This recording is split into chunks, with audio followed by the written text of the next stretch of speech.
কথা ধারাবাহিকে নতুন পর্বে দেখা যায় যে কথা অ্যাভিকে বলে, দেখুন আপনি কিন্তু বলেছিলেন এখানে ম্যান্ডি আর আমি যেন কোনো ঝামেলা না করি, আর আপনি এখানে ঝামেলা করছেন। তখন মিস্টার রয় বলে, অ্যাভি কথা কিন্তু ঠিক বলছে, আপনি এখন এর থেকে দূরে থাকুন।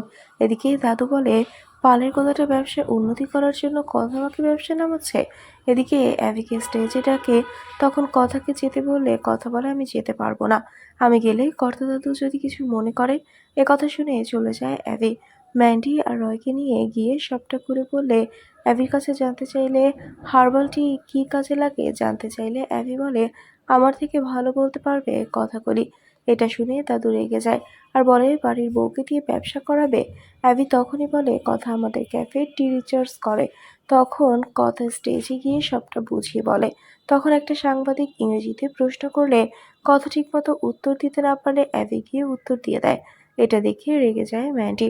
এদিকে প্রান্তিকের বাবাকে বলে, ওদের কোনো ক্ষতি করতে চাইলে কথাকে অ্যাবির থেকে আলাদা করতেই হবে। এদিকে পার্টিতে চলে যায় সবাই, গিয়ে কথাকে অ্যাবির থেকে বাড়িতে পাঠাতে চাইলে মিস্টার রয় গিয়ে কথাকে রেখে দেয়। আর পার্টিতে গিয়ে অ্যাবি আর কথা কাপল ডান্স করে সবাইকে অবাক করে দেয়। তো বন্ধুরা, কি হবে এবার? এক্ষুনি একটি লাইক দিয়ে এবং কমেন্ট করে জানিয়ে দাও তোমাদের মতামত। ধন্যবাদ।